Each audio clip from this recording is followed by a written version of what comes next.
Hey y'all, welcome to another Quality Time with Q video. Listen, it's been a minute since I popped on and made a video, and so I wanted to just make this video just to ramble a little bit and talk to you guys how I am preparing to embrace the new decade of my life. I'm turning 40 in a few weeks, and so I have been preparing since December to just embrace 40 by just, working on some things with my mindset and just my overall life. One of the first things that I did, I saw on TikTok last year, people were using instead of making vision boards, they were using bingo cards to put their goals and stuff and their resolutions, and you just cross it out as you go. So I made 240 before 40 bingo cards, and as you can see, I have marks and stuff on it because I've been working on it since December. So what you do is you just write out things. I'm doing 40 things I want to do before turning 40, and so I had a little extra on the cards just in case one thing didn't work out. I have another idea to embrace or whatever. But you just put things that you want to do. Now, my things weren't all like super crazy. One of them was like try a new lipstick color. So that's my goal this week, to go to MAC and get me a new lipstick color that I've never tried before.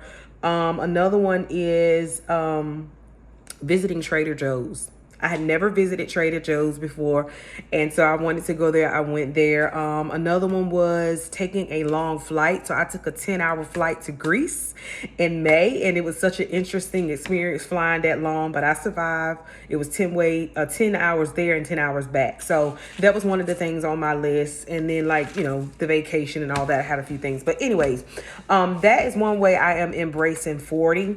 And I have been really, really praying and taking time to be intentional with my thoughts and just talking to God about some things that I just want to change going into this new decade of my life.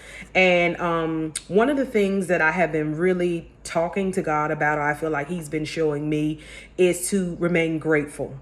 This is one of the things that I'm working on, is just always measuring my life backwards. And I saw this somewhere on social media where it was saying you should always measure your life backwards. When you're measuring backwards, you're looking at how far you've come. Okay. So I'm looking at 10 years from now, I wasn't a homeowner. I didn't have the job that I always wanted. I wasn't a mom. I mean, all these things that I prayed for 10 years ago, like when I look around, I'm actually living in it. So you have no other choice but to be grateful and happy with your life if you look back and measure it from where you've come. So the frustration comes in when we start measuring ahead and saying, dang, this is a starter home. When am I going to get my dream house? Oh, I'm still in school. When am I going to get my job? God, I'm turning 40 and I want a husband and children. And you're seeing how far you have to go and how far ahead it looks. Like that finish line is way out there.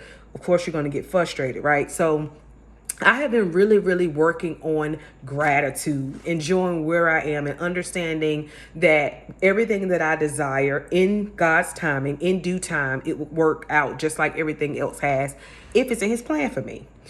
The next thing I have been doing is working on embracing the era that I'm in my life. And that kind of ties in with gratitude. But you see on social media how they talk about, oh, I'm in my calm era. I'm in my mommy era. I'm in this era, whatever. And so that really resonated with me one day, because I was just sitting back thinking about my life. And I had my son at 35. So for most of my life, it was just me and very minimum responsibilities as a wife. I mean, it's not the same thing as being a mom. And so when I had him, my life changed and a whole new set of things started to occur in my life that I had to embrace. And it was just oh my God, I'm not enjoying this at the level that I thought I would, because it's so much stress, it's so much anxiety, it's so much stuff going on. God, please help me to pause for a second and just slow this down for a minute. And so I was sitting there one day and I was like, you know what? I'm in my mommy era. At one point, I was in my corporate era where I was climbing the ladder in my career. I was in my education era where I was getting all these degrees. Now I'm in my mommy era. And for right now, I have to, just like it was when I was going to school and doing all this stuff, I have to have tunnel vision related to what I'm supposed to be doing right now in my life. And thankfully, I have a village. So I'm still able to travel and do things that I want to do for me and take time away from mom life for a second to get breaks. Thank God for that. But it's like, you know what? My son is turning 5 this year, and it went by so fast. It's like in 5 more years, he's going to be 10. So even though he's wild, he's like silly and all over the place right now, you're going to miss this 5 years from now, you know? And so it's like, embrace the era of him being young, embrace that, and just do all you need to do. Because I felt myself feeling overstimulated, overwhelmed all the time. So I actually signed up for this training. It's called like the Calm Mom. And she talks about how to talk to your children, how to make your life, you know, center your life around enjoyment, including your kids. It was just really good. And it just helped me realize, okay, so I just need to like change my focus a little bit. And I've been a mom for 5 years, but I still just needed to like, you know, focus my lens a little bit and kind of put things in a better perspective. So embracing the era of my life. And then another thing I'm still working on, and I fail so bad sometimes, and I'm really working on this, is just being slow to anger. I've always really had like, you know, just quick with my mouth, with my responses. And sometimes I don't need to say anything. You know, I'm learning that no response is the best response sometimes. Not allowing people to anger me, and just ignore stuff. You know, and so I'm working on that. And some days I feel so bad because I was in traffic the other day and someone was so rude to me and I got so angry. Like I went from 0 to 100 again. And I was like, dang, here I am failing at this. But I'm going to keep working on it. That's one of the things I want to change. Like, I just want to be unbothered all the time. Like, I just want to be living in a bubble of unbotheredness where you can just, your attitude will not rub off on me. And I'm like that in certain things, but in some days I just fail that. So that's something that I'm constantly trying to work on. My expectations of people has changed. I've been also reading books about friendships and how to be a good friend and how to, you know, welcome friendships and things like that. And I'm at a place in my life, and this may tie into my mommy era, where friendships don't matter to me anymore. I was in an era of my life where hanging out with friends and having friends and stuff like that was a big deal to me. And now I'm not really there. I cherish the people that I do have in my life as my friends. I love the people that I don't have to talk to every day, and we catch up and it's like we haven't skipped a beat. But I have been burned so much, and I've had a few failed relationships, and the last one that I had really hurt. Like, it stung. And so I was just like to the point where I was honestly bitter towards friendships. I was bitter towards getting to know new people. And I remember I was praying. I was like, God, okay, I see the area that I need to fix as a friend. And so when you send me the right people, I don't want to like mess this up too. And I'm not saying it was all me, because some of it was the other people too. But I just always like to take accountability for myself. And so I saw like new people coming into my life here and there, but there's the wall. I don't trust you. It's going to be fun in the beginning, but then something is going to transpire and you're going to flip on me and turn on me. Or like, I'm just really having trust issues. So I'm trying to get all of that back right before I start like welcoming too many like new relationships and things like that. And right now it's just not my priority. You know, right now I'm just trying to make the best of my mom life with my son.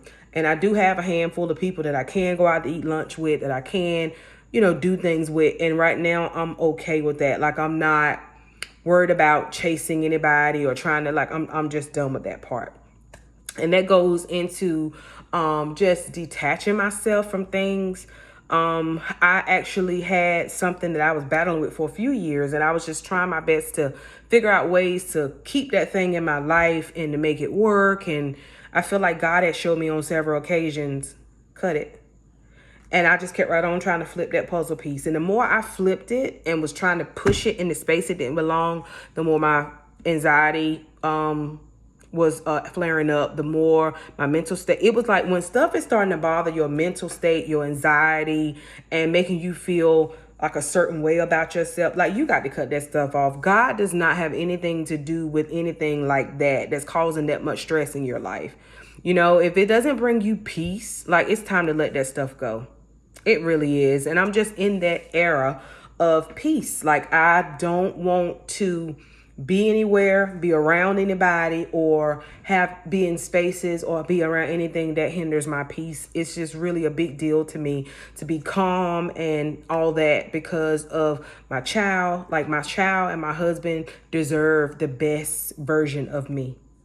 And I'm just trying to be a better woman, a better wife, a better mom, just a better person in general. And so this is the things that I'm doing to embrace year 40. And even if you don't have a milestone birthday coming up and you're just looking at ways to just make your life different and you feel like you're in a place where you just really have changed, then take time to just like talk to God and say, Lord, please show me like areas of my life where I need to like work on, or things that I need to embrace, things that I need to let go of. And he will show you. He will show you. And so I am very thankful for the change that I see in myself. And I just look at myself sometimes and I'm like, gosh, girl, you are not the same person. Like, and it feels so good to see growth in myself. I'm very proud of myself for that. So I'm looking forward to turning 40. I know some people, you know, we have a tendency of putting, you know, our little goals and stuff, we attach them to timelines, and we get frustrated when we're turning a certain age and we're looking like, okay, this thing hasn't happened yet. What are you doing, God? Like, what's happening? But you know what? Age ain't nothing but a number to him. And, you know, just hold on and keep the faith, and everything is going to work out in God's perfect timing. I hope y'all have a wonderful rest of the year. We're in July, so make the rest of the year count, y'all.